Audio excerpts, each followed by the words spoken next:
Sun Tzu fue un general chino que vivió alrededor del siglo V a.C.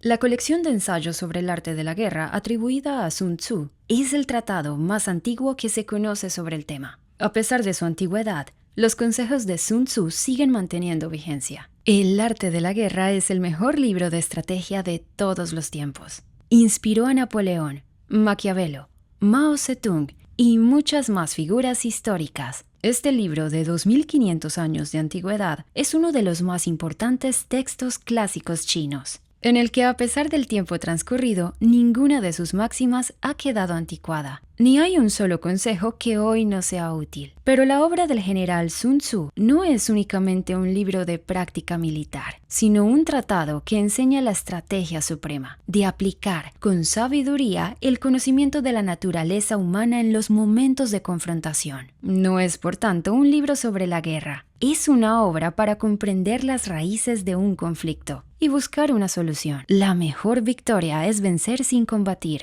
Y esa es la distinción entre el hombre prudente y el ignorante. La obra de Sun Tzu llegó por primera vez a Europa en el periodo anterior a la Revolución Francesa, en forma de una breve traducción realizada por el sacerdote jesuita J.J.M. Amyot. En las diversas traducciones que se han hecho desde entonces se nombra ocasionalmente al autor como Sun Wu o Sun Tzu. El núcleo de la filosofía de Sun Tzu sobre la guerra descansa en estos dos principios. Todo el arte de la guerra se basa en el engaño.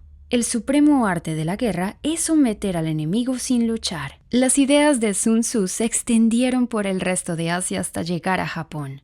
Los japoneses adoptaron rápidamente estas enseñanzas y posiblemente añadieron algunas de su propia cosecha. Hay constancia de que el principal libro japonés sobre el tema, el libro de los 5 anillos, está influido por la filosofía de Sun Tzu, ya que su autor, Miyamoto Musashi, estudió el tratado del arte de la guerra durante su formación como samurái. Habitualmente se hace referencia a las culturas orientales como culturas de estrategia, y no es pequeña la influencia de Sun Tzu en este desarrollo cultural. Hoy en día, la filosofía del arte de la guerra ha sido más allá de los límites estrictamente militares, aplicándose a los negocios, los deportes, la diplomacia e incluso el comportamiento personal. Por ejemplo, muchas frases clave de los manuales modernos de gestión de empresas son prácticamente citas literales de la obra de Sun Tzu, cambiando, por ejemplo, ejército por empresa o armamento por recursos. Sin ir más lejos, las ideas siguen siendo completamente válidas, a pesar de los 25 siglos transcurridos desde que se escribieron. Capítulo 1. Sobre la evaluación. Sun Tzu dice, la guerra es de vital importancia para el Estado. Es el dominio de la vida o de la muerte, el camino hacia la supervivencia o la pérdida del imperio. Es forzoso manejarla bien. No reflexionar seriamente sobre todo lo que concierne es dar prueba de una culpable indiferencia en lo que respecta a la conservación o pérdida de lo que nos es más querido. Y ello no debe ocurrir entre nosotros. Hay que valorarla en términos de 5 factores fundamentales y hacer comparaciones entre diversas condiciones de los bandos rivales, con vistas a determinar el resultado de la guerra. El primero de estos factores es la doctrina. El segundo, el tiempo. El tercero, el terreno. El cuarto, el mando. Y el quinto, la disciplina. La doctrina significa aquello que hace que el pueblo esté en armonía con su gobernante, de modo que le siga donde sea, sin temer por sus vidas ni a correr cualquier peligro. El tiempo significa el yin y el yang, la noche y el día, el frío y el calor, días despejados o lluviosos, y el cambio de las estaciones. El terreno implica las distancias y hace referencia a dónde es fácil o difícil desplazarse, y si es campo abierto o lugares estrechos, y esto influencia las posibilidades de supervivencia. El mando ha de tener como cualidades sabiduría, sinceridad, benevolencia, coraje y disciplina. Por último, la disciplina ha de ser comprendida como la organización del ejército, las graduaciones y rangos entre los oficiales, la regulación de las rutas de suministros y la provisión de material militar al ejército. Estos 5 factores fundamentales han de ser conocidos por cada general. Aquel que los domina, vence. Aquel que no, sale derrotado. Por lo tanto, al trazar los planes han de compararse los siguientes 7 factores, valorando cada uno con el mayor cuidado. ¿Qué dirigente es más sabio y capaz? ¿Qué comandante posee el mayor talento? ¿Qué ejército obtiene ventajas de la naturaleza y el terreno? ¿En qué ejército se observan mejor las regulaciones y las instrucciones? ¿Qué tropas son más fuertes? ¿Qué ejército tiene oficiales y tropas mejor entrenadas? ¿Qué ejército administra recompensas y castigos de forma más justa? Mediante el estudio de los 7 factores seré capaz de adivinar cuál de los dos bandos saldrá victorioso y cuál será derrotado. El general que siga mi consejo es seguro que vencerá. Ese general ha de ser mantenido al mando. Aquel que ignore mi consejo ciertamente será derrotado. Ese debe ser destituido. Tras prestar atención a mi consejo y planes, el general debe crear una situación que contribuya a su cumplimiento. Por situación, quiero decir que debe tomar en consideración la situación del campo y actuar de acuerdo con lo que le es ventajoso. El arte de la guerra se basa en el engaño. Por lo tanto, cuando es capaz de atacar, ha de aparentar incapacidad. Cuando las tropas se mueven, aparentar inactividad. Si está cerca del enemigo, ha de hacerle creer que está lejos. Si está lejos, aparentar que está cerca. Poner cebos para atraer al enemigo. Golpear al enemigo cuando está desordenado. Prepararse contra él cuando está seguro en todas partes. Evitarle durante un tiempo cuando es más fuerte. Si tu oponente tiene un temperamento colérico, intenta irritarle. Si es arrogante, trata de fomentar su egoísmo. Si las tropas enemigas se hallan bien preparadas tras una reorganización, intenta desordenarlas. Si están unidas, siembra la disensión entre sus filas. Ataca al enemigo cuando no está preparado y aparece cuando no te espera. Estas son las claves de la victoria para el estratega. Ahora, si las estimaciones realizadas antes de la batalla indican victoria, es porque los cálculos cuidadosamente realizados muestran que tus condiciones son más favorables que las condiciones del enemigo. Si indican derrota, es porque muestran que las condiciones favorables para la batalla son menores. Con una evaluación cuidadosa uno puede vencer. Sin ella, no puede. Muchas menos oportunidades de victoria tendrá aquel que no realiza cálculos en absoluto. Gracias a este método se puede examinar la situación y el resultado aparece claramente. Capítulo 2. Sobre la iniciación de las acciones. Una vez comenzada la batalla, aunque estés ganando, de continuar por mucho tiempo desanimará a tus tropas y embotará tu espada. Si estás sitiando una ciudad, agotarás tus fuerzas. Si mantienes a tu ejército durante mucho tiempo en campaña, tus suministros se agotarán. Las armas son instrumentos de mala suerte. Emplearlas por mucho tiempo producirá calamidades.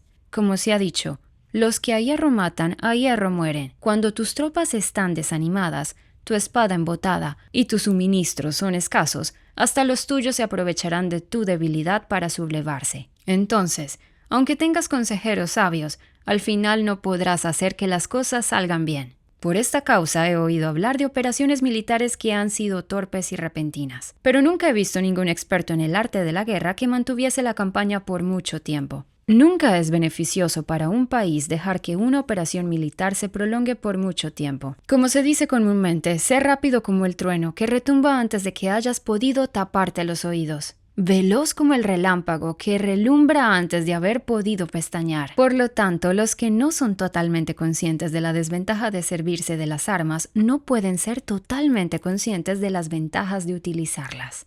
Los que utilizan los medios militares con pericia no activan a sus tropas 2 veces, ni proporcionan alimentos en 3 ocasiones, con un mismo objetivo. Esto quiere decir que no se debe movilizar al pueblo antes de una vez por campaña, y que inmediatamente después de alcanzar la victoria no se debe regresar al propio país para hacer la segunda movilización. Al principio esto significa proporcionar alimentos para las propias tropas, pero después se quitan los alimentos al enemigo. Si tomas los suministros de armas de tu propio país, pero quitas los alimentos al enemigo, puedes estar bien abastecido de armamento y de provisiones. Cuando un país se empobrece a causa de las operaciones militares, se debe al transporte de provisiones desde un lugar distante.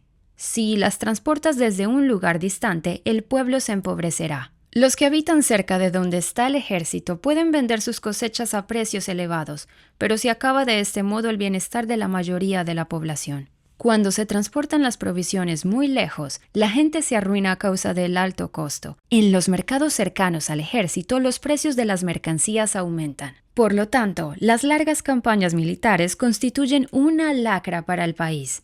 Cuando se agotan los recursos, los impuestos se recaudan bajo presión. Cuando el poder y los recursos se han agotado, se arruina al propio país. Se priva al pueblo de gran parte de su presupuesto, mientras que los gastos del gobierno para armamentos se elevan. Los habitantes constituyen la base de un país. Los alimentos son la felicidad del pueblo. El príncipe debe respetar este hecho y ser sobrio y austero en sus gastos públicos. En consecuencia, un general inteligente lucha por desproveer al enemigo de sus alimentos. Cada porción de alimentos tomado al enemigo equivale a 20 que te suministras a ti mismo. Así pues, lo que arrasa al enemigo es la imprudencia y la motivación de los tuyos en asumir los beneficios de los adversarios. Cuando recompensas a tus hombres con los beneficios que ostentaban los adversarios, los harás luchar por propia iniciativa, y así podrás tomar el poder y la influencia que tenía el enemigo. Es por esto para lo que se dice que donde hay grandes recompensas hay hombres valientes. Por consiguiente, en una batalla de carros, recompensa primero al que tome al menos 10 carros. Si recompensas a todo el mundo, no habrá suficiente para todos. Así pues, ofrece una recompensa a un soldado para animar a todos los demás.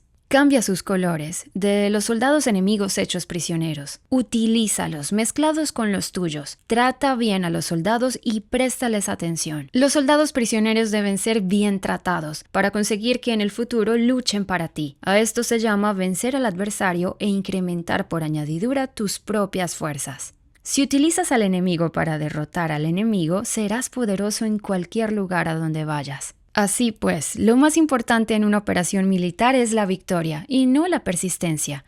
Esta última no es beneficiosa. Un ejército es como el fuego. Si no lo apagas, se consumirá por sí mismo. Por lo tanto, sabemos que el que está a la cabeza del ejército está a cargo de las vidas de los habitantes y de la seguridad de la nación. Capítulo 3. Sobre las proposiciones de la victoria y la derrota. Como regla general, es mejor conservar a un enemigo intacto que destruirlo, capturar a sus soldados para conquistarlos y dominar a sus jefes. Un general decía: practica las artes marciales, calcula la fuerza de tus adversarios, haz que pierdan su ánimo y dirección, de manera que aunque el ejército enemigo esté intacto, sea inservible. Esto es ganar sin violencia. Si destruyes al ejército enemigo y matas a sus generales, asaltas sus defensas disparando. Reúnes a una muchedumbre y usurpas un territorio. Todo esto es ganar por la fuerza. Los guerreros superiores atacan mientras los enemigos están proyectando sus planes. Luego, deshacen sus alianzas. Por eso, un gran emperador decía: el que lucha por la victoria frente a espadas desnudas no es un buen general. La peor táctica es atacar a una ciudad. Asediar, acorralar a una ciudad solo se lleva a cabo como último recurso. Emplea no menos de 3 meses en preparar tus artefactos y otros 3 para coordinar los recursos de tu asedio. Nunca se debe atacar por cólera y con prisas. Es aconsejable tomarse tiempo en la planificación y coordinación del plan. Por lo tanto, un verdadero maestro de las artes marciales vence a otras fuerzas enemigas sin batalla, conquista a otras ciudades sin asediarlas y destruye a otros ejércitos sin emplear mucho tiempo. Un maestro experto en las artes marciales deshace los planes de los enemigos, estropea sus relaciones y alianzas, le corta los suministros o bloquea su camino, venciendo mediante estas tácticas sin necesidad de luchar. Es imprescindible luchar contra todas las facciones enemigas para obtener una victoria completa, de manera que su ejército no quede acuartelado y el beneficio sea total. Esta es la ley del asedio estratégico. La victoria completa se produce cuando el ejército no lucha. La ciudad no es asediada, la destrucción no se prolonga durante mucho tiempo, y en cada caso el enemigo es vencido por el empleo de la estrategia. Así pues, la regla de la utilización de la fuerza es la siguiente: si tus fuerzas son 10 veces superiores a las del adversario, rodéalo. Si son 5 veces superiores, atácalo. Si son 2 veces superiores, divídelo. Si tus fuerzas son iguales en número, lucha si te es posible. Si tus fuerzas son inferiores, mantente continuamente en guardia, pues el más pequeño fallo te acarrearía las peores consecuencias. Trata de mantener el abrigo y evita en lo posible un enfrentamiento abierto con él. La prudencia y la firmeza de un pequeño número de personas pueden llegar a cansar y a dominar incluso a numerosos ejércitos. Este consejo se aplica en todos los casos, en que todos los factores son equivalentes. Si tus fuerzas están en orden mientras que las suyas están inmersas en el caos, si tú y tus fuerzas están con ánimo y ellos desmoralizados, entonces, aunque sean más numerosos, puedes entrar en batalla. Si tus soldados, tus fuerzas, tu estrategia y tu valor son menores que las del adversario, entonces debes retirarte y buscar una salida. En consecuencia, si el bando más pequeño es obstinado, cae prisionero del bando más grande. Esto quiere decir que si un pequeño ejército no hace una valoración adecuada de su poder y se atreve a enemistarse con una gran potencia, por mucho que su defensa sea firme, inevitablemente se convertirá en conquistado. Si no puedes ser fuerte, pero tampoco sabes ser débil, serás derrotado. Los generales son servidores del pueblo. Cuando su servicio es completo, el pueblo es fuerte. Cuando su servicio es defectuoso, el pueblo es débil. Así pues, existen 3 maneras en las que un príncipe lleva al ejército al desastre. Cuando un príncipe, ignorando los hechos, ordena avanzar a sus ejércitos o retirarse cuando no deben hacerlo. A eso se le llama inmovilizar el ejército. Cuando un príncipe ignora los asuntos militares, pero comparte en pie de igualdad el mando del ejército, los soldados acaban confusos. Cuando el príncipe ignora cómo llevar a cabo las maniobras militares, pero comparte por igual su dirección, los soldados están vacilantes.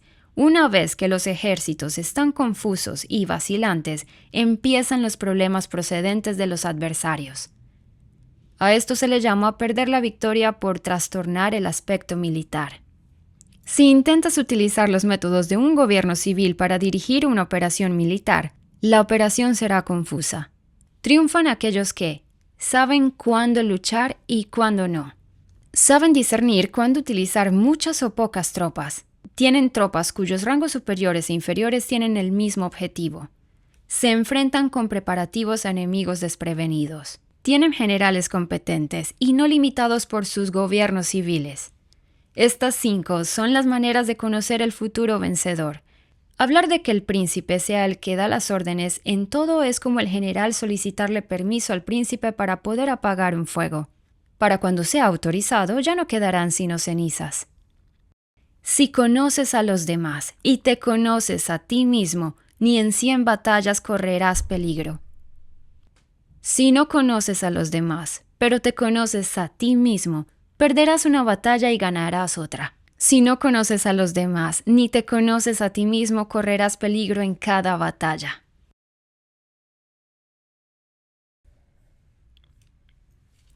Capítulo 4. Sobre la medida en la disposición de los medios. Antiguamente los guerreros expertos se hacían a sí mismos invencibles en primer lugar, y después aguardaban para descubrir la vulnerabilidad de sus adversarios. Hacerte invencible significa conocerte a ti mismo. Aguardar para descubrir la vulnerabilidad del adversario significa conocer a los demás. La invencibilidad está en uno mismo, la vulnerabilidad en el adversario. Por esto, los guerreros expertos pueden ser invencibles, pero no pueden hacer que sus adversarios sean vulnerables.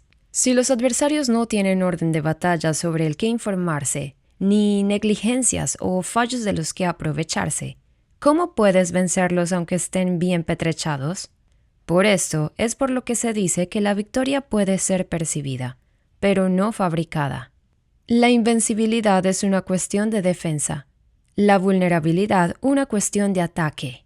Mientras no hayas observado vulnerabilidades en el orden de la batalla de los adversarios, oculta tu propia formación de ataque y prepárate para ser invencible, con la finalidad de preservarte. Cuando los adversarios tienen órdenes de batalla vulnerables, es el momento de salir a atacarlos. La defensa es para tiempos de escasez, el ataque para tiempos de abundancia. Los expertos en defensa se esconden en las profundidades de la tierra. Los expertos en maniobras de ataque se esconden en las más elevadas alturas del cielo. De esta manera pueden protegerse y lograr la victoria total. En situaciones de defensa, acalláis las voces y borráis las huellas, escondidos como fantasmas y espíritus bajo tierra, invisibles para todo el mundo. En situaciones de ataque, vuestro movimiento es rápido y vuestro grito fulgurante, veloz como el trueno y el relámpago, para los que no se puede uno preparar, aunque vengan del cielo. Prever la victoria cuando cualquiera la puede conocer no constituye verdadera destreza. Todo el mundo elogia la victoria ganada en batalla, pero esa victoria no es realmente tan buena.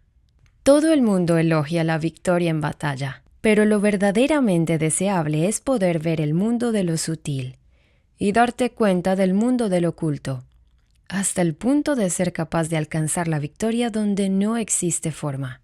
No se requiere mucha fuerza para levantar un cabello. No es necesario tener una vista aguda para ver el sol y la luna, ni se necesita tener mucho oído para escuchar el retumbar del trueno. Lo que todo el mundo conoce no se llama sabiduría. La victoria sobre los demás obtenida por medio de la batalla no se considera una buena victoria. En la antigüedad, los que eran conocidos como buenos guerreros vencían cuando era fácil vencer. Si solo eres capaz de asegurar la victoria tras enfrentarte a un adversario en un conflicto armado, esa victoria es una dura victoria. Si eres capaz de ver lo sutil y de darte cuenta de lo oculto, irrumpiendo antes del orden de batalla, la victoria así obtenida es una victoria fácil. En consecuencia, las victorias de los buenos guerreros no destacan por su inteligencia o su bravura. Así pues, las victorias que ganan en batalla no son debidas a la suerte. Sus victorias no son casualidades, sino que son debidas a haberse situado previamente en posición para poder ganar con seguridad, imponiéndose sobre los que ya han perdido de antemano. La gran sabiduría no es algo obvio. El mérito grande no se anuncia. Cuando eres capaz de ver lo sutil, es fácil ganar. ¿Qué tiene esto que ver con la inteligencia o la bravura? Cuando se resuelven los problemas antes de que surjan, ¿quién llama a esto inteligencia? Cuando hay victoria sin batalla, ¿quién habla de bravura? Así pues, los buenos guerreros toman posición en un terreno en el que no pueden perder, y no pasan por alto las condiciones que hacen a su adversario proclive a la derrota. En consecuencia, un ejército victorioso gana primero y entabla la batalla después.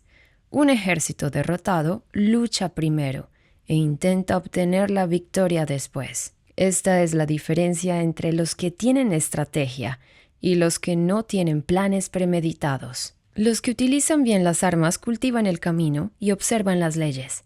Así pueden gobernar prevaleciendo sobre los corruptos. Servirse de la armonía para desvanecer la posición, no atacar un ejército inocente, no hacer prisioneros o tomar botín por donde pasa el ejército, no cortar los árboles ni contaminar los pozos, limpiar y purificar los templos de las ciudades y montañas del camino que atraviesas, no repetir los errores de una civilización decadente.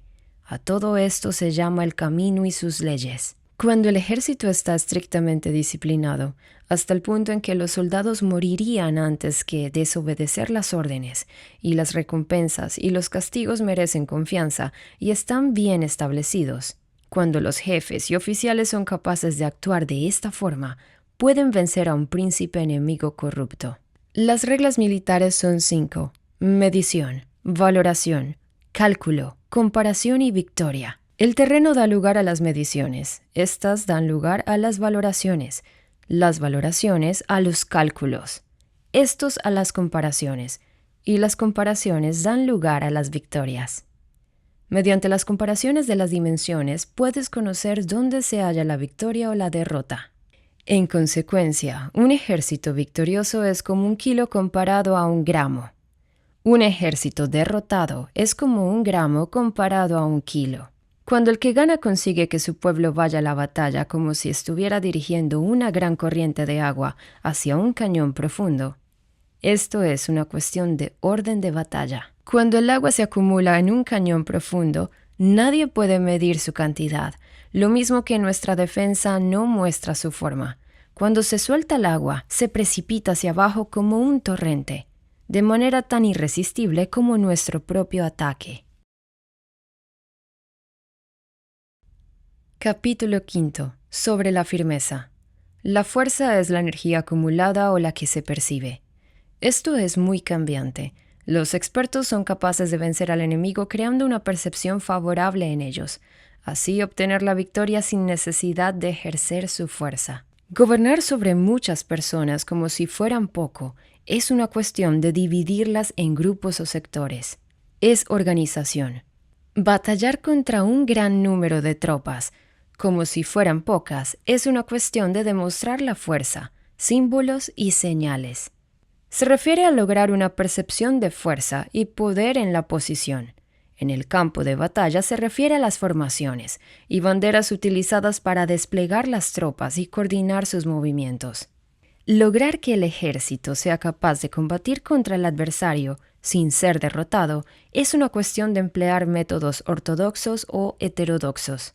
La ortodoxia y la heterodoxia no es algo fijo, sino que se utilizan como un ciclo. Un emperador que fue un famoso guerrero y administrador hablaba de manipular las percepciones de los adversarios sobre lo que es ortodoxo y heterodoxo, y después atacar inesperadamente, combinando ambos métodos hasta convertirlo en uno, volviéndose así indefinible para el enemigo. Que el efecto de las fuerzas sea como el de piedras arrojadas sobre huevos.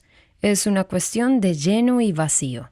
Cuando induces a los adversarios a atacarte en tu territorio, su fuerza siempre está vacía, en desventaja. Mientras que no compitas en lo que son los mejores, tu fuerza siempre estará llena. Atacar con lo vacío contra lo lleno es como arrojar piedras sobre huevos. De seguro se rompen. Cuando se entabla una batalla de manera directa, la victoria se gana por sorpresa. El ataque directo es ortodoxo. El ataque indirecto es heterodoxo. Solo hay dos clases de ataque en la batalla: el extraordinario por sorpresa y el directo ordinario, pero sus variantes son innumerables. Lo ortodoxo y lo heterodoxo se originan recíprocamente, como un círculo sin comienzo ni fin. ¿Quién podría agotarlos? Cuando la velocidad del agua que fluye alcanza el punto en el que puede mover las piedras, esta es la fuerza directa. Cuando la velocidad y maniobrabilidad del halcón es tal que puede atacar y matar, esto es precisión. Lo mismo ocurre con los guerreros expertos. Su fuerza es rápida, su precisión certera. Su fuerza es como disparar una catapulta, su precisión es dar en el objetivo previsto y causar el efecto esperado.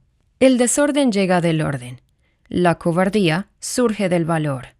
La debilidad brota de la fuerza. Si quieres fingir desorden para convencer a tus adversarios y distraerlos, primero tienes que organizar el orden, porque solo entonces puedes crear un desorden artificial. Si quieres fingir cobardía para conocer la estrategia de los adversarios, primero tienes que ser extremadamente valiente, porque solo entonces puedes actuar como tímido de manera artificial. Si quieres fingir debilidad para inducir la arrogancia en tus enemigos, primero has de ser extremadamente fuerte, porque solo entonces puedes pretender ser débil.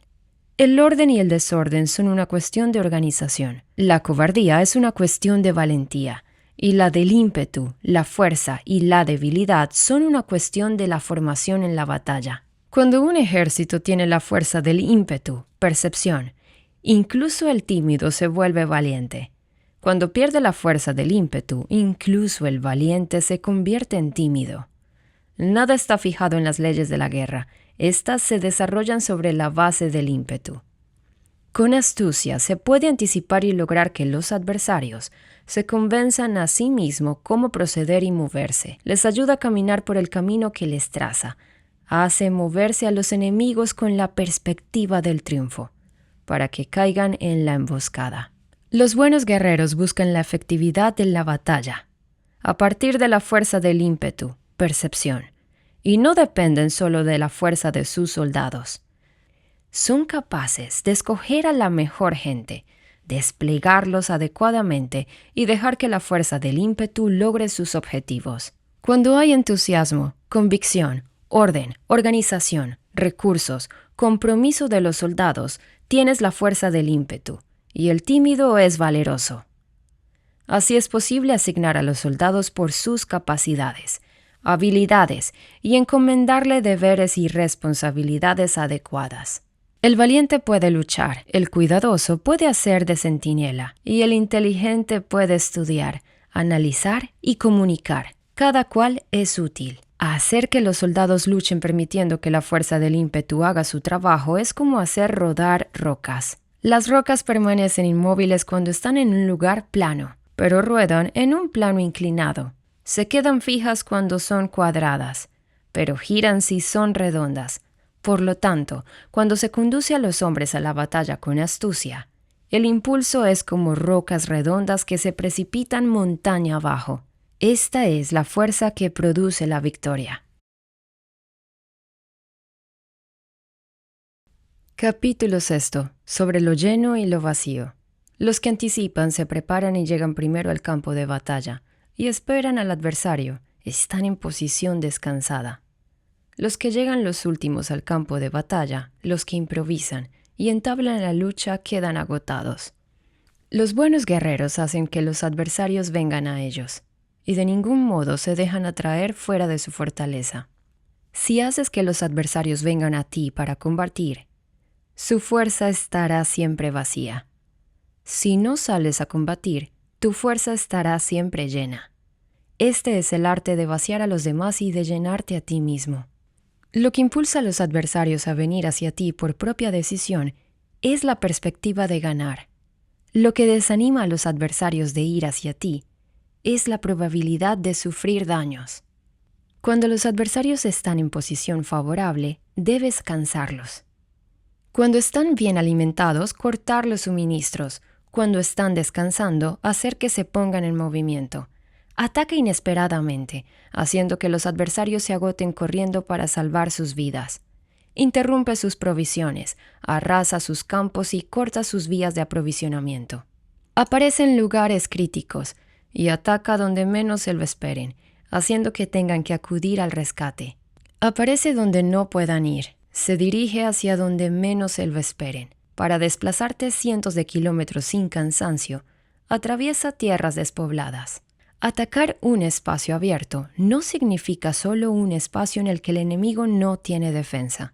Mientras su defensa no sea estricta, el lugar no esté bien guardado, los enemigos se desperdigarán ante ti, como si estuvieras atravesando un territorio despoblado. Para tomar infaliblemente lo que atacas, ataca donde no haya defensa. Para mantener una defensa infaliblemente segura, defiende donde no haya ataque. Así es el caso de los que son expertos en el ataque. Sus enemigos no saben por dónde atacar. Cuando se cumplen las instrucciones, las personas sinceramente leales y comprometidas, los planes y preparativos para la defensa implantados con firmeza, siendo tan sutil y reservado que no se revelan las estrategias de ninguna forma, y los adversarios se sienten inseguros, y su inteligencia no les sirve para nada. Sé extremadamente sutil, discreto, hasta el punto de no tener forma. Sé completamente misterioso y confidencial, hasta el punto de ser silencioso. De esta manera podrás dirigir el destino de tus adversarios.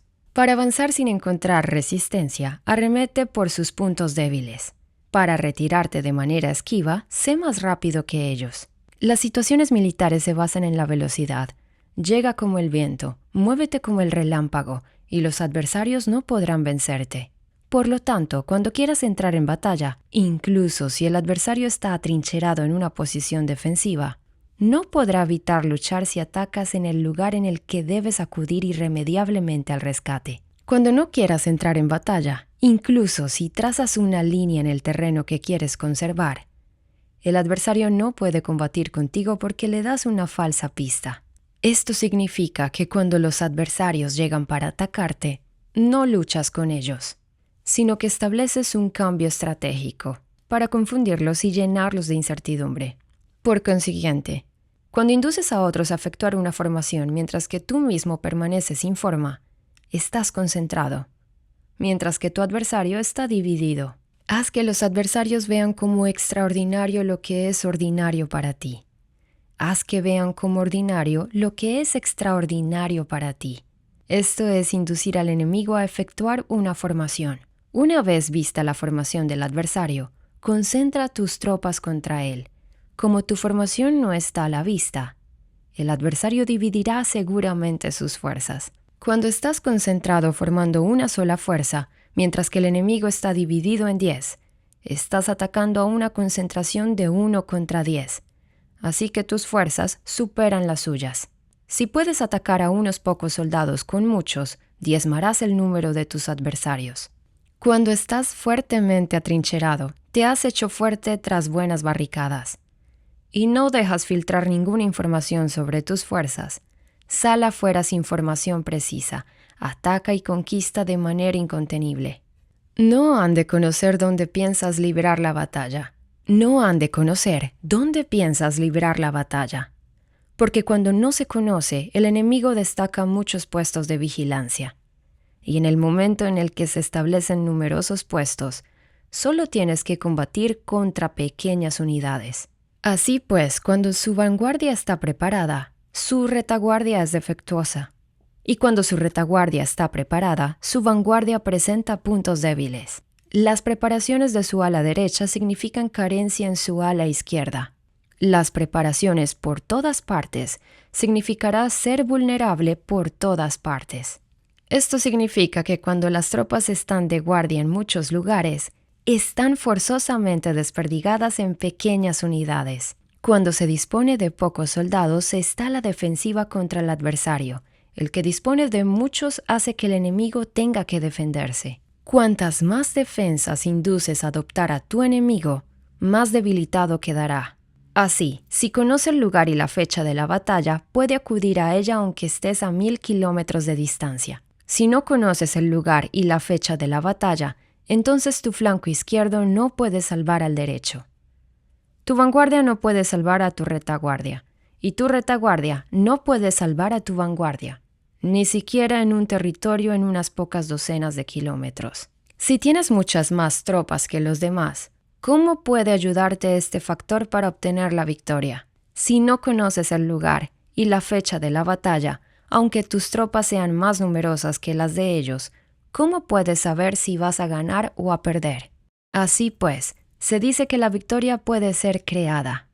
Si haces que los adversarios no sepan el lugar y la fecha de la batalla, siempre puedes vencer. Incluso si los enemigos son numerosos, puede hacerse que no entren en combate. Por tanto, haz tu valoración sobre ellos para averiguar sus planes y determinar qué estrategia puede tener éxito y cuál no. Incítalos a la acción para descubrir cuál es el esquema general de sus movimientos y descansa. Haz algo por o en contra de ellos para su atención, de manera que puedas atraer su atención.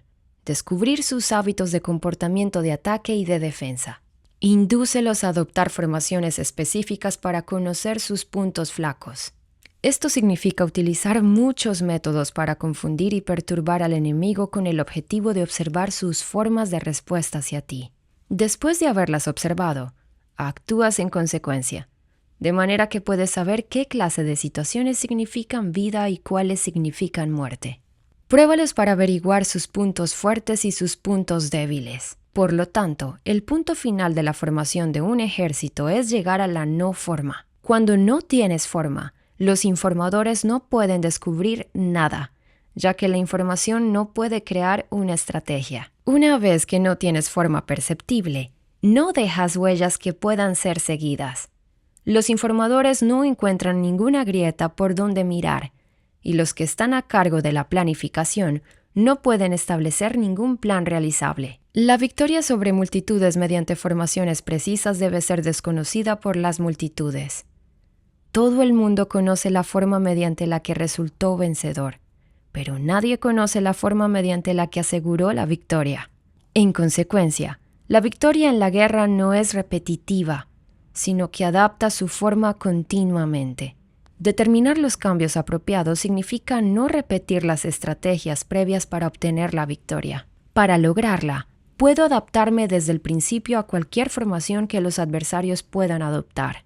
Las formaciones son como el agua. La naturaleza del agua es evitar lo alto e ir hacia abajo. La naturaleza de los ejércitos es evitar lo lleno y atacar lo vacío. El flujo del agua está determinado por la tierra.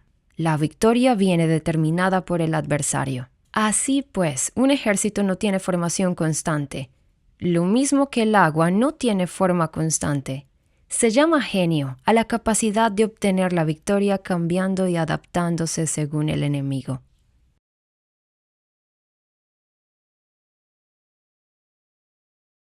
Capítulo 7. Sobre el enfrentamiento directo e indirecto.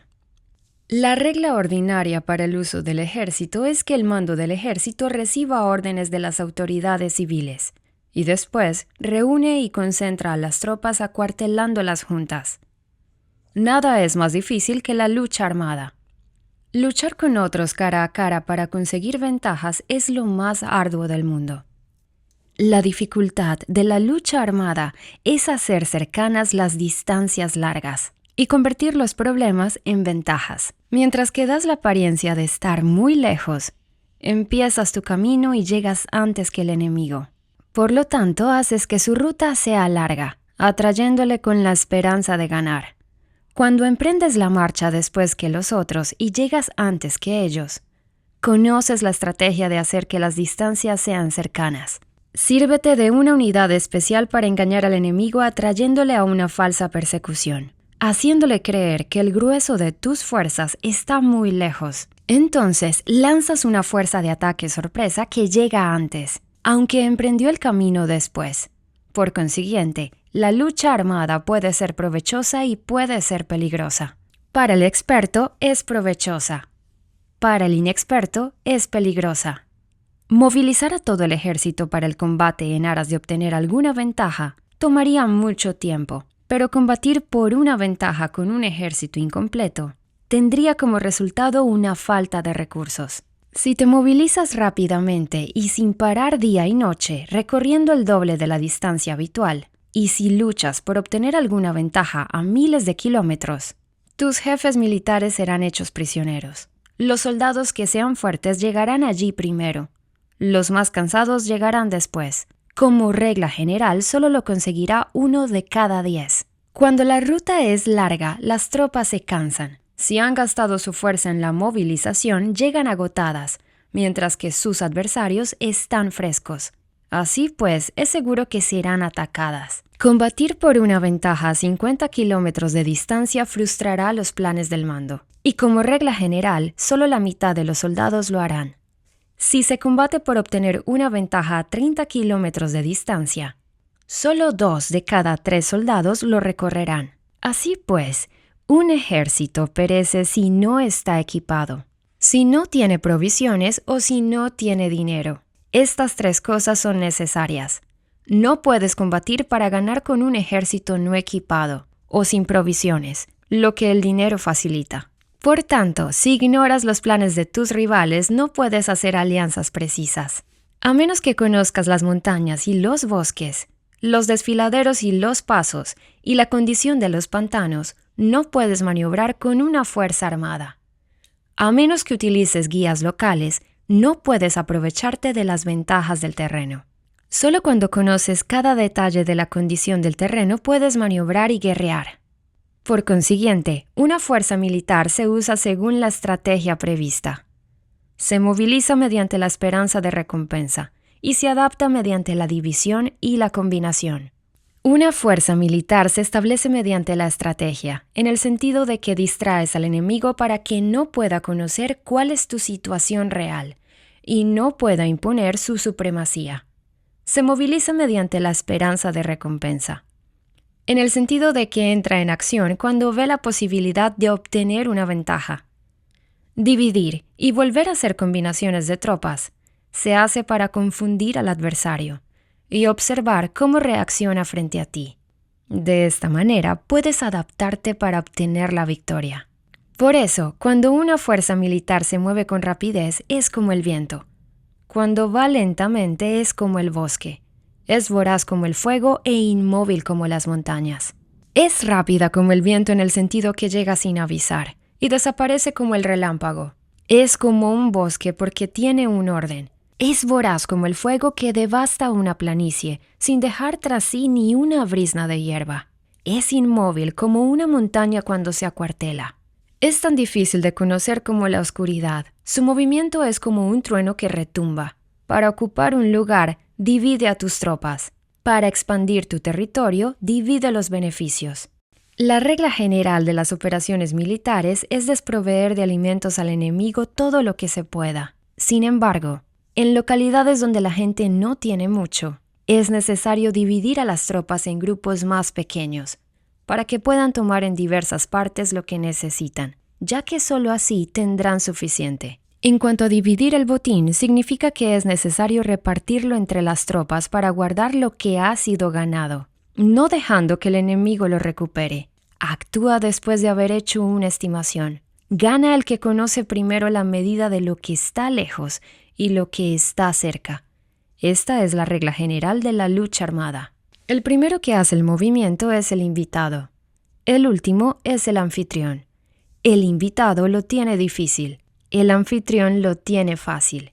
Cerca y lejos significan desplazamiento. El cansancio, el hambre y el frío surgen del desplazamiento. Un antiguo libro que trata de asuntos militares dice: las palabras no son escuchadas, por eso se hacen los símbolos y los tambores. Las banderas y los estandartes se hacen a causa de la ausencia de visibilidad. Símbolos, tambores, banderas y estandartes se utilizan para concentrar y unificar los oídos y los ojos de los soldados. Una vez que están unificados, el valiente no puede actuar solo, ni el tímido puede retirarse solo. Esta es la regla general del empleo de un grupo. Unificar los oídos y los ojos de los soldados significa hacer que miren y escuchen al unísono de manera que no caigan en la confusión y el desorden. Las señales se utilizan para indicar direcciones e impedir que los individuos vayan a donde se les antoje.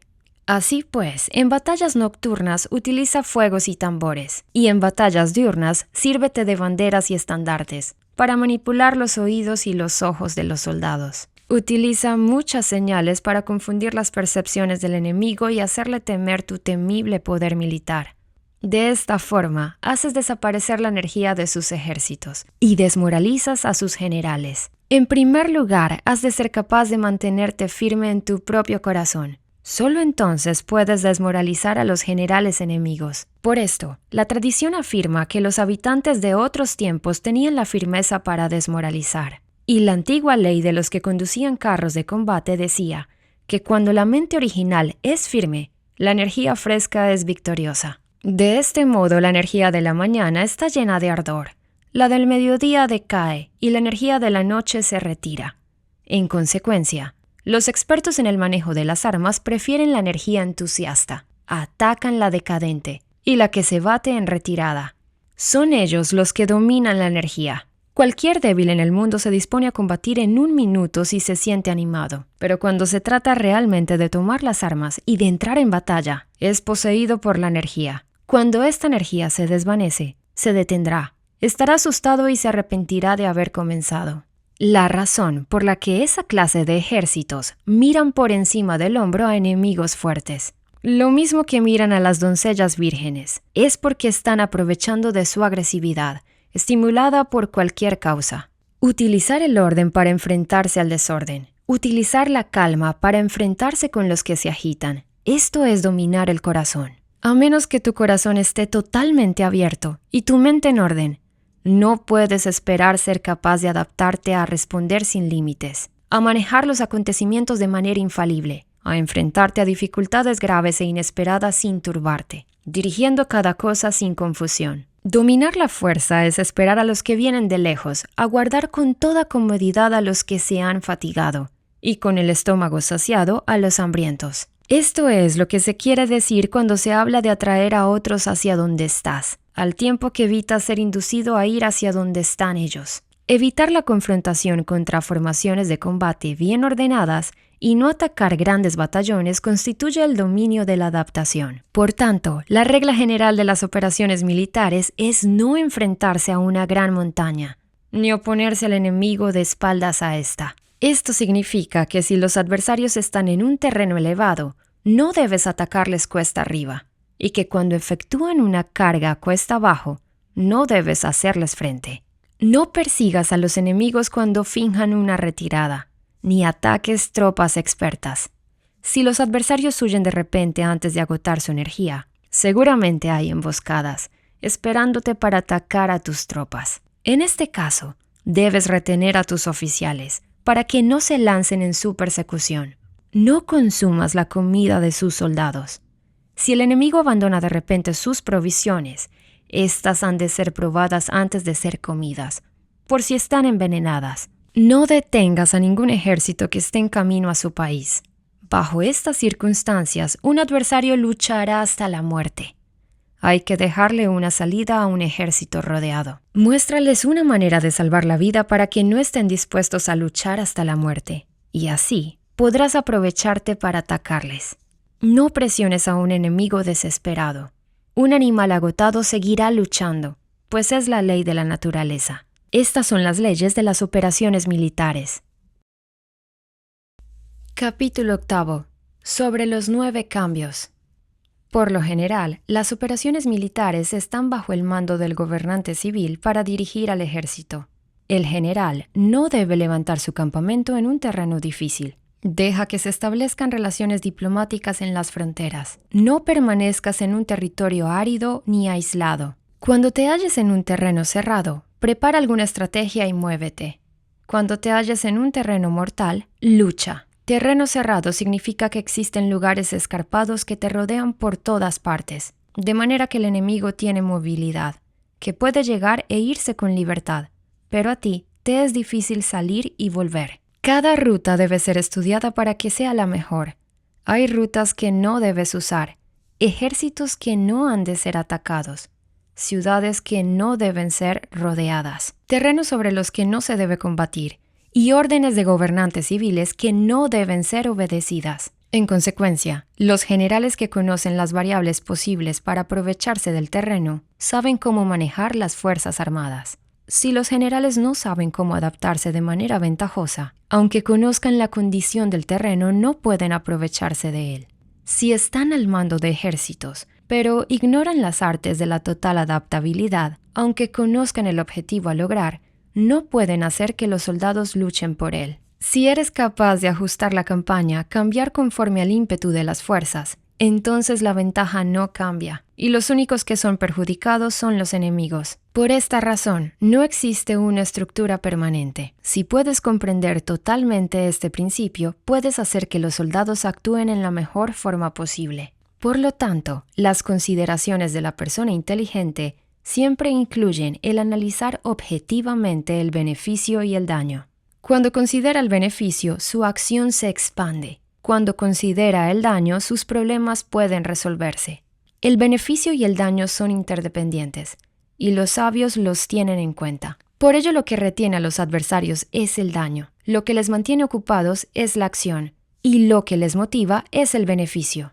Cansa a los enemigos manteniéndolos ocupados y no dejándoles respirar. Pero antes de lograrlo, tienes que realizar previamente tu propia labor. Esa labor consiste en desarrollar un ejército fuerte, un pueblo próspero, una sociedad armoniosa y una manera ordenada de vivir. Así pues, la norma general de las operaciones militares consiste en no contar con que el enemigo no acuda, sino confiar en tener los medios de enfrentarte a él. No contar con que el adversario no ataque, sino confiar en poseer lo que no puede ser atacado. Si puedes recordar siempre el peligro cuando estás a salvo y el caos en tiempos de orden, permanece atento al peligro y al caos mientras no tengan todavía forma, y evítalos antes de que se presenten. Esta es la mejor estrategia de todas. Por esto existen 5 rasgos que son peligrosos en los generales. Los que están dispuestos a morir pueden perder la vida. Los que quieren preservar la vida pueden ser hechos prisioneros. Los que son dados a los apasionamientos irracionales pueden ser ridiculizados. Los que son muy puritanos pueden ser deshonrados. Los que son compasivos pueden ser turbados. Si te presentas en un lugar que con toda seguridad los enemigos se precipitarán a defender, las personas compasivas se apresurarán invariablemente a rescatar a sus habitantes, causándose a sí mismos problemas y cansancio. Estos son 5 rasgos que constituyen defectos en los generales y que son desastrosos para las operaciones militares. Los buenos generales son de otra manera. Se comprometen hasta la muerte, pero no se aferran a la esperanza de sobrevivir. Actúan de acuerdo a los acontecimientos, en forma racional y realista, sin dejarse llevar por las emociones ni estar sujetos a quedar confundidos. Cuando ven una buena oportunidad, son como tigres. En caso contrario, cierran sus puertas. Su acción y su no acción son cuestiones de estrategia, y no pueden ser complacidos ni enfadados. Capítulo 9. Sobre la distribución de los medios. Las maniobras militares son el resultado de los planes y las estrategias en la manera más ventajosa para ganar. Determinan la movilidad y efectividad de las tropas. Si vas a colocar tu ejército en posición de observar al enemigo, atraviesa rápido las montañas y vigílalos desde un valle. Considera el efecto de la luz y mantente en la posición más elevada del valle. Cuando combatas en una montaña, ataca desde arriba hacia abajo y no al revés. Combate estando cuesta abajo y nunca cuesta arriba. Evita que el agua divida tus fuerzas. Aléjate de las condiciones desfavorables lo antes que te sea posible. No te enfrentes a los enemigos dentro del agua. Es conveniente dejar que pasen la mitad de sus tropas y en ese momento dividirlas y atacarlas. No te sitúes río abajo. No camines en contra de la corriente, ni en contra del viento. Si acampas en la ribera de un río, tus ejércitos pueden ser sorprendidos de noche, empujados a ahogarse o se les puede colocar veneno en la corriente. Tus barcas no deben ser amarradas corriente abajo, para impedir que el enemigo aproveche la corriente lanzando sus barcas contra ti. Si atraviesas pantanos, hazlo rápidamente. Si te encuentras frente a un ejército en medio de un pantano, permanece cerca de sus plantas acuáticas o respaldado por los árboles. En una llanura, toma posiciones desde las que sea fácil maniobrar, manteniendo las elevaciones del terreno detrás y a tu derecha, estando las partes más bajas delante y las más altas detrás. Generalmente un ejército prefiere un terreno elevado y evita un terreno bajo, aprecia la luz y detesta la oscuridad. Los terrenos elevados son estimulantes, y por lo tanto la gente se halla a gusto en ellos. Además, son convenientes para adquirir la fuerza del ímpetu. Los terrenos bajos son húmedos, lo cual provoca enfermedades y dificulta el combate. Cuida de la salud física de tus soldados con los mejores recursos disponibles. Cuando no existe la enfermedad en un ejército, se dice que éste es invencible. Donde haya montículos y terraplenes, sitúate en su lado soleado, manteniéndolo siempre a tu derecha y detrás. Colocarse en la mejor parte del terreno es ventajoso para una fuerza militar. La ventaja en una operación militar consiste en aprovecharse de todos los factores beneficiosos del terreno. Cuando llueve río arriba y la corriente trae consigo la espuma, si quieres cruzarlo, espera que escampe. Siempre que un terreno presente barrancos infranqueables, lugares cerrados, trampas, riesgos, grietas y prisiones naturales, debes abandonarlo rápidamente y no acercarte a él. En lo que a mí concierne, siempre me mantengo alejado de estos accidentes del terreno, de manera que los adversarios estén más cerca que yo de ellos. Doy la cara a estos accidentes de manera que queden a espaldas del enemigo. Entonces estás en situación ventajosa, y él tiene condiciones desfavorables. Cuando un ejército se está desplazando, si atraviesa territorios montañosos con muchas corrientes de agua y pozos, o pantanos cubiertos de juncos, o bosques vírgenes llenos de árboles y vegetación, es imprescindible escudriñarlos totalmente y con cuidado, ya que estos lugares ayudan a las emboscadas y a los espías. Es esencial bajar del caballo y escudriñar el terreno, por si existen tropas escondidas para tenderte una emboscada. También podría ser que hubiera espías al acecho observándote y escuchando tus instrucciones y movimientos. Cuando el enemigo está cerca pero permanece en calma, quiere decir que se halla en una posición fuerte. Cuando está lejos pero intenta provocar hostilidades, quiere que avances. Si además su posición es accesible, eso quiere decir que le es favorable. Si un adversario no conserva la posición que le es favorable por las condiciones del terreno y se sitúa en otro lugar conveniente, debe ser porque existe alguna ventaja táctica para obrar de esta manera. Si se mueven los árboles, es que el enemigo se está acercando. Si hay obstáculos entre los matorrales, es que has tomado un mal camino. La idea de poner muchos obstáculos entre la maleza es hacerte pensar que existen tropas emboscadas escondidas en medio de ella. Si los pájaros alzan el vuelo, hay tropas emboscadas en el lugar. Si los animales están asustados, existen tropas atacantes. Si se elevan columnas de polvo altas y espesas, hay carros que se están acercando. Si son bajas y anchas, se acercan soldados a pie. Humaredas esparcidas significan que se está cortando leña. Pequeñas polvaredas que van y vienen indican que hay que levantar el campamento. Si los emisarios del enemigo pronuncian palabras humildes mientras que éste incrementa sus preparativos de guerra, esto quiere decir que va a avanzar. Cuando se pronuncian palabras altisonantes y se avanza ostentosamente, es señal de que el enemigo se va a retirar. Si sus emisarios vienen con palabras humildes, envía espías para observar al enemigo y comprobarás que está aumentando sus preparativos de guerra. Cuando los carros ligeros salen en primer lugar y se sitúan en los flancos, están estableciendo un frente de batalla. Si los emisarios llegan pidiendo la paz sin firmar un tratado, significa que están tramando algún complot. Si el enemigo dispone rápidamente a sus carros en filas de combate, es que está esperando refuerzos. No se precipitarán para un encuentro ordinario si no entienden que les ayudará. O debe haber una fuerza que se halla a distancia y que es esperada en un determinado momento para unir sus tropas y atacarte. Conviene anticipar, prepararse inmediatamente para esta eventualidad. Si la mitad de sus tropas avanza y la otra mitad retrocede, es que el enemigo piensa traerte a una trampa. El enemigo está fingiendo en este caso confusión y desorden para incitarte a que avances. Si los soldados enemigos se apoyan unos en otros, es que están hambrientos. Si los aguadores beben en primer lugar, es que las tropas están sedientas. Si el enemigo ve una ventaja pero no la aprovecha, es que está cansado. Si los pájaros se reúnen en el campo enemigo, es que el lugar está vacío. Si hay pájaros sobrevolando una ciudad, el ejército ha huido. Si se producen llamadas nocturnas, es que los soldados enemigos están atemorizados. Tienen miedo y están inquietos y por eso se llaman unos a otros.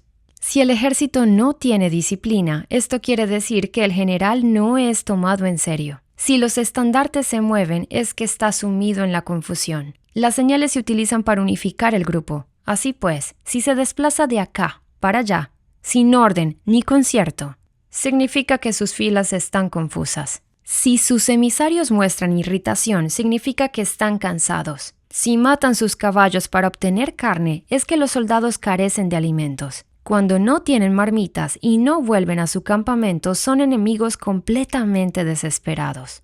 Si se producen murmuraciones, faltas de disciplina y los soldados hablan mucho entre sí, quiere decir que se ha perdido la lealtad de la tropa. Las murmuraciones describen la expresión de los verdaderos sentimientos. Las faltas de disciplina indican problemas con los superiores. Cuando el mando ha perdido la lealtad de las tropas, los soldados se hablan con franqueza entre sí sobre los problemas con sus superiores. Si se otorgan numerosas recompensas, es que el enemigo se halla en un callejón sin salida. Cuando se ordenan demasiados castigos, es que el enemigo está desesperado. Cuando la fuerza de su ímpetu está agotada, otorgan constantes recompensas para tener contentos a los soldados, para evitar que se rebelen en masa. Cuando los soldados están tan agotados que no pueden cumplir las órdenes, son castigados una y otra vez para restablecer la autoridad. Ser violento al principio y terminar después temiendo a los propios soldados es el colmo de la ineptitud. Los emisarios que acuden con actitud conciliatoria indican que el enemigo quiere una tregua. Si las tropas enemigas se enfrentan a ti con ardor, pero demoran el momento de entrar en combate sin abandonar no obstante el terreno, has de observarlos cuidadosamente. Están preparando un ataque por sorpresa. En asuntos militares no es necesariamente más beneficioso ser superior en fuerzas. Solo evitar actuar con violencia innecesaria. Es suficiente con consolidar tu poder, hacer estimaciones sobre el enemigo y conseguir reunir tropas. Eso es todo. El enemigo que actúa aisladamente, que carece de estrategia y que toma a la ligera a sus adversarios, inevitablemente acabará siendo derrotado. Si tu plan no contiene una estrategia de retirada o posterior al ataque, sino que confías exclusivamente en la fuerza de tus soldados y tomas a la ligera a tus adversarios sin valorar su condición, con toda seguridad caerás prisionero.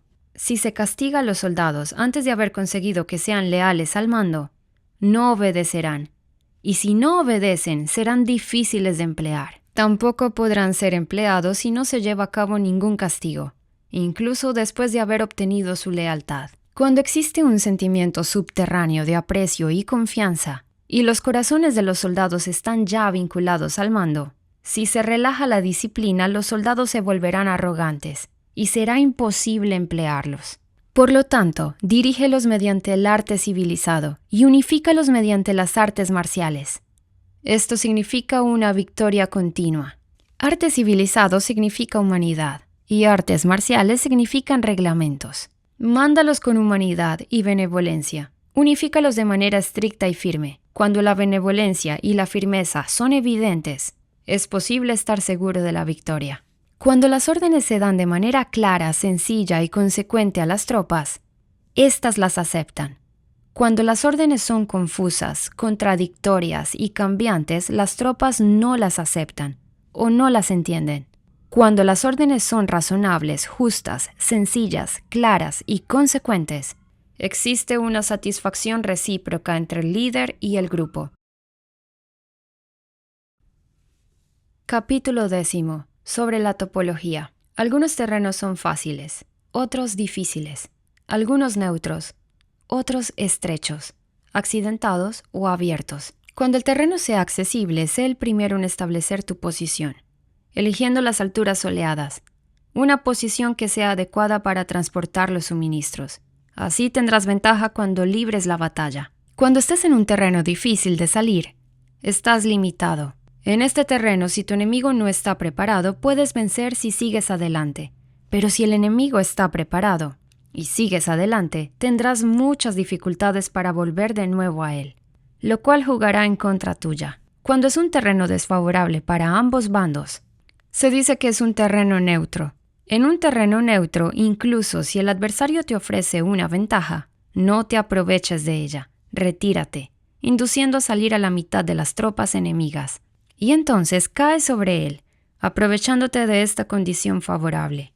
En un terreno estrecho, si eres el primero en llegar, debes ocuparlo totalmente y esperar al adversario. Si él llega antes, no lo persigas. Si bloquea a los desfiladeros, persíguelo solo si no los bloquea. En terreno accidentado, si eres el primero en llegar, debes ocupar sus puntos altos y soleados y esperar al adversario. Si éste los ha ocupado antes, retírate y no lo persigas. En un terreno abierto, la fuerza del ímpetu se encuentra igualada, y es difícil provocarle a combatir de manera desventajosa para él. Entender estas 6 clases de terreno es la responsabilidad principal del general, y es imprescindible considerarlos. Estas son las configuraciones del terreno. Los generales que las ignoran salen derrotados. Así pues, entre las tropas están las que huyen, las que se retraen, las que se derrumban, las que se rebelan y las que son derrotadas. Ninguna de estas circunstancias constituyen desastres naturales, sino que son debidas a los errores de los generales. Las tropas que tienen el mismo ímpetu, pero que atacan en proporción de 1 contra 10, salen derrotadas. Los que tienen tropas fuertes, pero cuyos oficiales son débiles, quedan retraídos. Los que tienen soldados débiles al mando de oficiales fuertes se verán en apuros. Cuando los oficiales superiores están encolerizados y son violentos y se enfrentan al enemigo por su cuenta y por despecho, y cuando los generales ignoran sus capacidades, el ejército se desmoronará. Como norma general, para poder vencer al enemigo, todo el mando militar debe tener una sola intención, y todas las fuerzas militares deben cooperar. Cuando los generales son débiles y carecen de autoridad, cuando las órdenes no son claras, cuando oficiales y soldados no tienen solidez y las formaciones son anárquicas, se produce revuelta. Los generales que son derrotados son aquellos que son incapaces de calibrar a los adversarios. Entran en combate con fuerzas superiores, en número o mejor equipadas, y no seleccionan a sus tropas según los niveles de preparación de las mismas. Si empleas soldados sin seleccionar a los preparados de los no preparados, a los arrojados y a los timoratos, te estás buscando tu propia derrota. Estas son las 6 maneras de ser derrotado. La comprensión de estas situaciones es la responsabilidad suprema de los generales y deben ser consideradas. La primera es no calibrar el número de fuerzas. La segunda, la ausencia de un sistema claro de recompensas y castigos. La tercera, la insuficiencia de entrenamiento. La cuarta es la pasión irracional. La quinta es la ineficacia de la ley y el orden. Y la sexta es el fallo de no seleccionar a los soldados fuertes y resueltos. La configuración del terreno puede ser un apoyo para el ejército, para los jefes militares. El curso de la acción adecuada es calibrar al adversario para asegurar la victoria y calcular los riesgos y las distancias. Salen vencedores los que libran batallas conociendo estos elementos. Salen derrotados los que luchan ignorándolos. Por lo tanto, cuando las leyes de la guerra señalan una victoria segura, es claramente apropiado entablar batalla, incluso si el gobierno ha dado órdenes de no atacar. Si las leyes de la guerra no indican una victoria segura, es adecuado no entrar en batalla, aunque el gobierno haya dado la orden de atacar. De este modo se avanza sin pretender la gloria. Se ordena la retirada sin evitar la responsabilidad, con el único propósito de proteger a la población y en beneficio también del gobierno. Así se rinde un servicio valioso a la nación. Avanzar y retirarse en contra de las órdenes del gobierno no se hace por interés personal, sino para salvaguardar las vidas de la población y en auténtico beneficio del gobierno. Servidores de esta talla son muy útiles para un pueblo. Mira por tus soldados como miras por un recién nacido. Así estarán dispuestos a seguirte hasta los valles más profundos. Cuida de tus soldados como cuidas de tus queridos hijos, y morirán gustosamente contigo. Pero si eres tan amable con ellos que no los puedes utilizar, si eres tan indulgente que no les puedes dar órdenes, tan informal que no puedes disciplinarlos, tus soldados serán como niños mimados, y por lo tanto inservibles. Las recompensas no deben utilizarse solas, ni debe confiarse solamente en los castigos. En caso contrario, las tropas, como niños mimosos, se acostumbran a disfrutar o a quedar resentidas por todo. Esto es dañino y los vuelve inservibles. Si sabes que tus soldados son capaces de atacar, pero ignoras si el enemigo es invulnerable a un ataque, tienes solo la mitad de posibilidades de ganar. Si sabes que tu enemigo es vulnerable a un ataque, pero ignoras si tus soldados son capaces de atacar, solo tienes la mitad de posibilidades de ganar. Si sabes que el enemigo es vulnerable a un ataque y tus soldados pueden llevarlo a cabo, pero ignoras si la condición del terreno es favorable para la batalla, tienes la mitad de probabilidades de vencer. Por lo tanto, los que conocen las artes marciales no pierden el tiempo cuando efectúan sus movimientos, ni se agotan cuando atacan. Debido a esto se dice que cuando te conoces a ti mismo y conoces a los demás, la victoria no es un peligro. Cuando conoces el cielo y la tierra, la victoria es inagotable. Capítulo 11. Sobre las 9 clases de terreno. Conforme a las leyes de las operaciones militares, existen 9 clases de terreno. Si intereses locales luchan entre sí en su propio territorio, a este se le llama terreno de dispersión. Cuando los soldados están apegados a su casa y combaten cerca de su hogar, pueden ser dispersados con facilidad.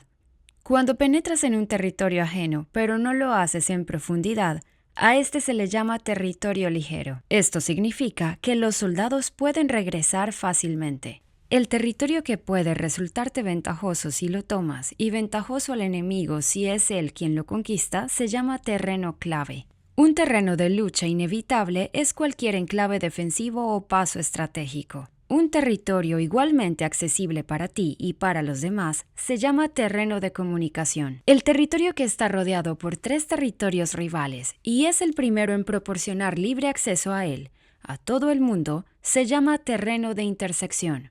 El terreno de intersección es aquel en el que se convergen las principales vías de comunicación, uniéndolas entre sí. Sé el primero en ocuparlo, y la gente tendrá que ponerse de tu lado. Si lo obtienes, te encuentras seguro. Si lo pierdes, corres peligro. Cuando penetras en profundidad en un territorio ajeno y dejas detrás muchas ciudades y pueblos, a este terreno se le llama difícil. Es un terreno del que es difícil regresar. Cuando atraviesas montañas boscosas, desfiladeros abruptos u otros accidentes difíciles de atravesar, a esto se le llama terreno desfavorable.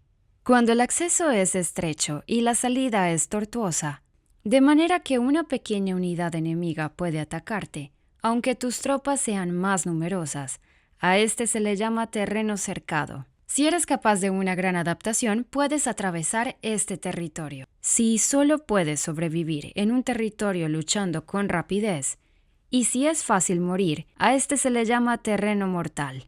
Las tropas que se encuentran en un terreno mortal están en la misma situación que si se encontraran en una barca que se hunde o en una casa ardiendo. Así pues, no combatas en un terreno de dispersión. No te detengas en un terreno ligero. No ataques en un terreno clave, ocupado por el enemigo. No dejes que tus tropas sean divididas en un terreno de comunicación. En terrenos de intersección, establece comunicaciones. En terrenos difíciles, entra aprovisionado. En terrenos desfavorables, continúa marchando. En terrenos cercados, haz planes. En terrenos mortales, lucha. En un terreno de dispersión, los soldados pueden huir. Un terreno ligero es cuando los soldados han penetrado en territorio enemigo, pero todavía no tienen las espaldas cubiertas. Por eso, sus mentes no están realmente concentradas y no están listos para la batalla. No es ventajoso atacar al enemigo en un terreno clave. Lo que es ventajoso es llegar de primero a él. No debe permitirse que quede aislado el terreno de comunicación para poder servirse de las rutas de suministros. En terrenos de intersección, estarás a salvo si estableces alianzas. Si las pierdes, te encontrarás en peligro. En terrenos difíciles, entrar aprovisionado significa reunir todo lo necesario para estar allí mucho tiempo. En terrenos desfavorables, ya que no puedes atrincherarte en ello, debes apresurarte a salir. En terrenos cercados, introduce tácticas sorpresivas. Si las tropas caen en un terreno mortal, todo el mundo luchará de manera espontánea. Por esto se dice, sitúa las tropas en un terreno mortal y sobrevivirán. Los que eran antes considerados como expertos en el arte de la guerra eran capaces de hacer que el enemigo perdiera contacto entre su vanguardia y su retaguardia. La confianza entre las grandes y las pequeñas unidades, el interés recíproco por el bienestar de los diferentes rangos, el apoyo mutuo entre gobernantes y gobernados, el aislamiento de soldados y la coherencia de sus ejércitos. Estos expertos entraban en acción cuando les era ventajoso y se retenían en caso contrario. Así pues, en un terreno de dispersión, yo unificaría las mentes de los soldados. En un terreno ligero, les mantendría en contacto. En un terreno clave, les haría apresurarse para tomarlo. En un terreno de intersección, prestaría atención a la defensa.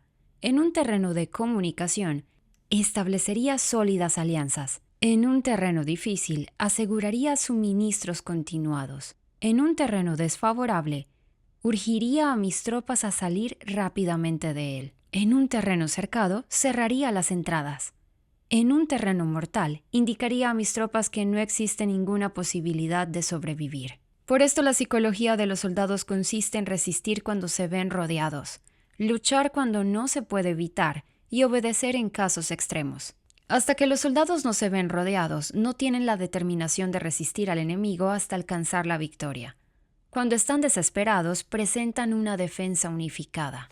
Por ello, los que ignoran los planes enemigos no pueden preparar alianzas. Los que ignoran las circunstancias del terreno no pueden hacer maniobras a sus fuerzas. Los que no utilizan guías locales no pueden aprovecharse del terreno. Los militares de un gobierno eficaz deben conocer todos estos factores. Cuando el ejército de un gobierno eficaz ataca a un gran territorio, el pueblo no se puede unir. Cuando su poder sobrepasa a los adversarios, es imposible hacer alianzas. Si puedes averiguar los planes de tus adversarios, aprovéchate del terreno y haz maniobrar al enemigo de manera que se encuentre indefenso. En este caso, ni siquiera un gran territorio puede reunir suficientes tropas para detenerte. Por lo tanto, si no luchas por obtener alianzas, ni aumentas el poder de ningún país, pero extiendes tu influencia personal amenazando a los adversarios, todo ello hace que el país y las ciudades enemigas sean vulnerables. Otorga recompensas que no estén reguladas y da órdenes desacostumbradas. Considera la ventaja de otorgar recompensas que no tengan precedentes. Observa cómo el enemigo hace promesas sin tener en cuenta los códigos establecidos. Maneja las tropas como si fueran una sola persona. Empléalas en tareas reales, pero no les hables. Motívalas con recompensas, pero no les comentes los perjuicios posibles. Emplea a tus soldados solo en combatir, sin comunicarles tu estrategia. Déjales conocer los beneficios que le esperan, pero no les hables de los daños potenciales. Si la verdad se filtra, tu estrategia puede hundirse. Si los soldados empiezan a preocuparse, se volverán vacilantes y temerosos. Colócalos en una situación de posible exterminio, y entonces lucharán para vivir. Ponles en peligro de muerte, y entonces sobrevivirán. Cuando las tropas afrontan peligros, son capaces de luchar para obtener la victoria. Así pues, la tarea de una operación militar es fingir acomodarse a las intenciones del enemigo. Si te concentras totalmente en puedes matar a su general, aunque estés a kilómetros de distancia. A esto se le llama cumplir el objetivo con pericia. Al principio te acomodas a sus intenciones. Después matas a sus generales. Esta es la pericia en el cumplimiento del objetivo. Así, el día en que se declara la guerra, se cierran las fronteras, se rompen los salvoconductos y se impide el paso de emisarios. Los asuntos se deciden rigurosamente desde que se comienza a planificar y establecer la estrategia desde la casa o cuartel general. El rigor de los cuarteles generales es la fase de planificación, se refiere al mantenimiento del secreto. Cuando el enemigo ofrece oportunidades, aprovéchalas inmediatamente. Entérate primero de lo que pretende y después anticípate a él. Mantén la disciplina y adáptate al enemigo para determinar el resultado de la guerra. Así al principio, eres como una doncella y el enemigo abre sus puertas. Entonces, tú eres como una liebre suelta y el enemigo no podrá expulsarte. Capítulo 12. Sobre el arte de atacar por el fuego. Existen 5 clases de ataques mediante el fuego. Quemar a las personas, quemar los suministros, quemar el equipo, quemar los almacenes y quemar las armas. El uso del fuego tiene que tener una base y exige ciertos medios. Existen momentos adecuados para encender fuegos, concretamente cuando el tiempo es seco y ventoso. Normalmente en ataques mediante el fuego es imprescindible seguir los cambios producidos por este. Cuando el fuego está dentro del campamento enemigo, prepárate rápidamente desde afuera. Si los soldados se mantienen en calma cuando el fuego se ha declarado, espera y no ataques. Cuando el fuego alcance su punto álgido, síguelo, si puedes. Si no, espera. En general, el fuego se utiliza para sembrar la confusión en el enemigo y así poder atacarle. Cuando el fuego puede ser prendido en campo abierto, no esperes hacerlo en su interior. Hazlo cuando sea oportuno. Cuando el fuego sea atizado para el viento, no ataques en dirección contraria a este. No es eficaz luchar contra el ímpetu del fuego, porque el enemigo luchará en este caso hasta la muerte. Si ha soplado el viento durante el día, a la noche amainará. Un viento diurno cesará al anochecer. Un viento nocturno cesará al amanecer. Los ejércitos han de saber que existen variantes de las 5 clases de ataques mediante el fuego y adaptarse a estas de manera racional. No basta saber cómo atacar a los demás con el fuego. Es necesario saber cómo impedir que los demás te ataquen a ti. Así pues, la utilización del fuego para apoyar un ataque significa claridad, y la utilización del agua para apoyar un ataque significa fuerza. El agua puede incomunicar, pero no puede arrasar. El agua puede utilizarse para dividir un ejército, de manera que su fuerza se desuna y la tuya se fortalezca. El agua puede utilizarse para dividir un ejército enemigo, de manera que su fuerza se desuna y la tuya se fortalezca. Ganar combatiendo o llevar a cabo un asedio victorioso sin recompensar a los que han hecho méritos trae mala fortuna y se hace merecedor de ser llamado avaro. Por eso se dice que un gobierno establecido lo tiene en cuenta y que un buen mando militar recompensa al mérito. No moviliza sus tropas cuando no hay ventajas que obtener, ni actúa cuando no hay nada que ganar, ni lucha cuando no existe peligro. Las armas son instrumentos de mal augurio, y la guerra es un asunto peligroso. Es indispensable impedir una derrota desastrosa, y por lo tanto, no vale la pena movilizar un ejército por razones insignificantes. Las armas solo deben utilizarse cuando no existe otro remedio. Un gobierno no debe movilizar un ejército por ira, y los jefes militares no deben provocar la guerra por cólera. Actúa cuando sea beneficioso. En caso contrario, desiste. La ira puede convertirse en alegría, y la cólera puede convertirse en placer. Pero un pueblo destruido no puede hacerse renacer, y la muerte no puede convertirse en vida. En consecuencia, un gobierno esclarecido presta atención a todo esto, y un buen mando militar lo tiene en cuenta. Esta es la manera de mantener a la nación a salvo y de conservar intacto al ejército. Una operación militar significa un gran esfuerzo para el pueblo, y la guerra puede durar muchos años para obtener una victoria de un día. Así pues, fallar en conocer la situación de los adversarios por economizar en aprobar gastos para investigar y estudiar a la oposición es extremadamente inhumano. Y no es típico de un buen jefe militar, de un consejero de gobierno, ni de un gobernante victorioso. Por lo tanto, lo que posibilita a un gobierno inteligente y a un mando militar sabio vencer a los demás y lograr triunfos extraordinarios con esa información esencial. La información previa no puede obtenerse de fantasmas ni espíritus, ni se puede tener por analogía, ni descubrir mediante cálculos. Debe obtenerse de personas que conozcan la situación del adversario. Existen 5 clases de espías: el espía nativo, el espía interno, el doble agente, el espía liquidable y el espía flotante. Cuando están activos todos ellos, nadie conoce sus rutas. A esto se le llama genio organizativo y se aplica al gobernante. Los espías nativos se contratan entre los habitantes de una localidad. Los espías internos se contratan entre los funcionarios enemigos. Los agentes dobles se contratan entre los espías enemigos. Los espías liquidables transmiten falsos datos a los espías enemigos. Los espías flotantes vuelven para traer sus informes.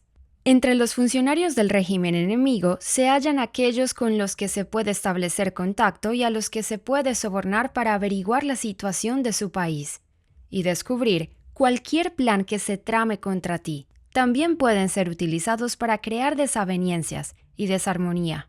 En consecuencia, nadie en las Fuerzas Armadas es tratado con tanta familiaridad como los espías. Ni a nadie se le otorgan recompensas tan grandes como a ellos. Ni hay asunto más secreto que el espionaje. Si no se trata bien a los espías, pueden convertirse en renegados y trabajar para el enemigo. No se pueden utilizar a los espías sin sagacidad y conocimiento.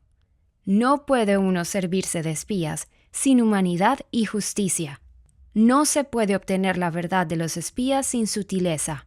Ciertamente, es un asunto muy delicado. Los espías son útiles en todas partes.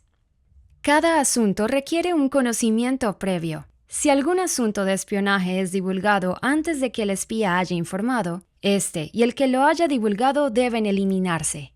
Siempre que quieras atacar a un ejército, asediar una ciudad o atacar a una persona, has de conocer previamente la identidad de los generales que la defienden, de sus aliados, sus visitantes, sus centinelas y de sus criados. Así pues, haz que tus espías averigüen todo sobre ellos. Siempre que vayas a atacar y a combatir, debes conocer primero los talentos de los servidores del enemigo, y así puedes enfrentarte a ellos según sus capacidades. Debes buscar agentes enemigos que hayan venido a espiarte, sobornarlos e inducirlos a pasarse a tu lado, para poder utilizarlos como agentes dobles. Con la información obtenida de esta manera, puedes encontrar espías nativos y espías internos para contratarlos. Con la información obtenida de estos, puedes fabricar información falsa, sirviéndote de espías liquidables. Con la información así obtenida, puedes hacer que los espías flotantes actúen según los planes previstos.